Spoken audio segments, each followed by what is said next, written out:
Hello বন্ধুরা, তো তোমরা সবাই কেমন আছো? আজকে চলে যাচ্ছি আমার বোনের রিসেপশন পার্টিতে।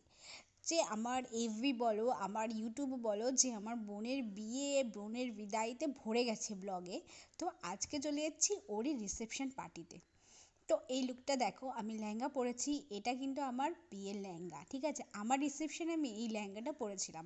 তো ভাবলাম চলো বোনের রিসেপশনেও লেহেঙ্গাটাই ট্রাই করা যাক। তারপরের কথা হচ্ছে, আজকে আমরা যে কটা মেয়েরা আছি, ধরো মেয়ে বউরা আছি, মানে একটু ইয়াং যারা, তারা হচ্ছে লেহেঙ্গা পরবো বলে ঠিক করেছিলাম। তো এখানে সবাই গেটের সামনে হাজির হয়ে গেছি। ওর বিয়ে হয়েছে মধ্যমগ্রাম। মধ্যমগ্রাম চৌমাথার মোড়েই হচ্ছে ওর লজটা ভাড়া করা হয়েছিল। তো আমরা যারা কন্যাযাত্রী ছিলাম, তো সবাই একত্রিত হয়ে গেছি। সবার হাতে গিফট রয়েছে ওকে দেওয়ার জন্য, যেটাকে তত্ত্ব বলে। তো সেটা নিয়ে আমরা একে একে প্রবেশ করছি। আর হচ্ছে আমাদের কিন্তু আসতে অনেকটাই লেট হয়ে গেছিলো।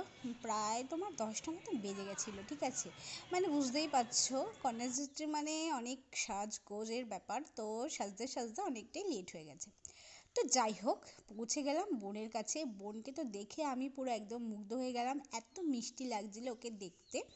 বিয়ের দিনও ওকে সুন্দর লাগছিল, বাট রিসেপশনে মেয়েদের মুখটা আরেকটু বেশি খোলে, কারণ বিয়ের সময় অনেকটা টেনশন থাকে। তো অনেকটা ধকল থাকে। আর রিসেপশনের দিন অত কিছু থাকে না। ও ঠাম্মাকে পেয়ে গলা জড়িয়ে ধরে একেবারে গল্প করতে শুরু করে দিয়েছে। আর বউকে দেখার জন্য সবাই একেবারে ঘিরে ফেলেছে। তো আমি আর আমার ভাই ভাবলাম এখন চান্স পাবো না, তো ওর সাথে একটু হাই হ্যালো করে আমরা চলে গেলাম স্টার্টারের দিকে, কারণ অলরেডি 10টা বাজে। ঠিক আছে, আমি আর আমার ভাই একটু পেটুক আছি। যাই হোক, তো ওর সাথে না দেখা করেই চলে গেলাম, কারণ অনেক ভিড়ভাট্টা। তো দেখো, স্টার্টারে ছিল অনেক কিছু, কিন্তু এখন যেহেতু অনেকটা রাত হয়ে গেছে, তো বেশি কিছু খাবো না। কারণ এরপরে তোমার হচ্ছে মেন কোর্স, তাহলে আমরা খেতে পারবো না। তো একটু একটু করে সব নিয়ে নিয়েছি। আর আমার হাজব্যান্ড তো কিছুই খায় না, ঠিক আছে? তো শাশুড়ি মা আর আমি একটু খেলাম। এদিকে খেতে খেতে এসে দেখছি যে পিসির সাথে বড় সেলফি তুলছে। তো ঠিক আছে, আর আমরা এদিকে মকটেলের কাছে চলে আসলাম একটু গলা ভেজানোর জন্য। দেখেছো, বললাম না আমি আর ভাই একটু পেটুক আছি। আর হচ্ছে শাশুড়ি মাকেও নিয়ে আসলাম, বললাম চলো একটু শরবত খেয়ে নেবে। তো এবার কিছুতেই আর কি, বুঝতেই পারছো, ও বলছে যে না আমি খেতে দেবো না, এরকম একটা ব্যাপার। তো একটা নিলাম। আর হাজব্যান্ডের শরীরটা একটু খারাপ খারাপ লাগছিল। ওকে অনেকবার বললাম চলো একটু মকটেলটা খাও, দেখো একটু ভালো লাগবে। তো কিছুতেই খাচ্ছিল না। তো একটা নিয়েই হচ্ছে ভাই, আমি আর আমার বর একটু হাফ হাফ করে খেয়ে নিলাম, কারণ ওই যে বললাম এরপরেই খেতে চলে যেতে হবে, নাহলে বাড়ি যেতে আরও অনেক দেরি হয়ে যাবে। তো ও বলছে না না আমি খাবো না, আমার ভালো লাগছে না। কিন্তু আমি তো নাছোড়বান্দা, বরকে না দিয়ে খাবোই না, বুঝতেই পারছো। তো ওকে একটু দিলাম, দেওয়ার পর আমি আবার ওটুকু শেষ করলাম। করে এবার ওর কাছে যাব। যে ভাই কানে কানে কিছু একটা বলছিল মনে হয়, তো অত বেশি মনে নেই। তো যাই হোক, এবার ফিনিশ করলাম করে গেলাম ওর কাছে, বোনের কাছে। তো এটা দেখো, আমার বোন হচ্ছে অনেক কিছু পারে, ঠিক আছে? ওর হাতের কাজ খুব সুন্দর। ও খুব সুন্দর আঁকতে পারে। ও খুব সুন্দর ডিজাইনার জিনিস বানাতে পারে, ঠিক আছে? লেহেঙ্গা থেকে শুরু করে ডিজাইনার ব্লাউজ খুব সুন্দর করে করতে পারে। শুধু একটু রান্নাটা পারে না, ঠিক আছে? এবার ও যদি এই ব্লগটা দেখে না, আমাকে বলবে দিদি তুমি সবাইকে জানিয়ে দিলে। কিন্তু এখন শিখে যাবে, কারণ ও বাড়িতে, জানোই তো, মেয়েরা বাড়িতে বেশি কাজ করে না, কিন্তু ও তাও অনেক কাজ করতে, এবার শ্বশুর ঘরে গিয়ে ওটাও শিখে যাবে। দেখো, এটা কিন্তু নিজের হাতে এঁকেছে, ঠিক আছে? ওর বরের ছবি ও নিজের হাতে এঁকেছে, মানে অবিকল লাগছে একদম মানুষের মতন।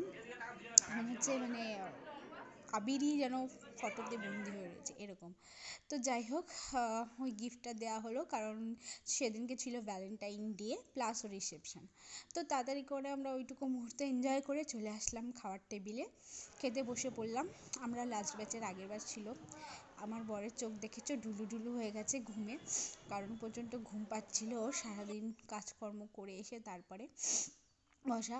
তো খাবারে বেশি কিছু দেখাচ্ছি না। ফার্স্টে ছিল নান আর চানা মশলা, আর বিরিয়ানি করেছিল, ঠিক আছে? তো রান্নাগুলো মোটামুটি ভালো হয়েছিল। মোটামুটি কেন বলছি বলো তো, ওরা না হচ্ছে মিষ্টিটা বেশি খায়, তো আমরা একটু ঝালটা বেশি খাই।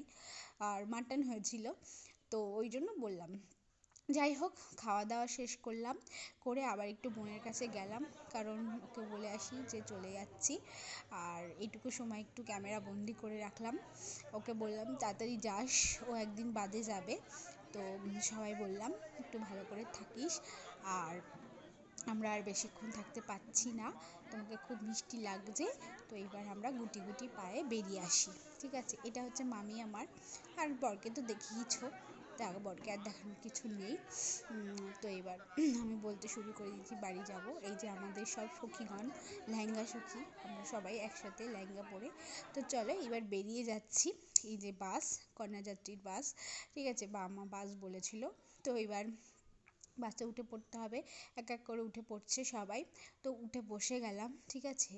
আর একটু ভালো লাগছে না, মনে হচ্ছে কখন বাড়ি যাব, কখন এই সমস্ত অর্নামেন্টস থেকে শুরু করে জামা কাপড় খুলে একটু বিছানায় যাব, কারণ বিয়ের ধকলে একের পর এক চলেই আসছে, ঠিক আছে।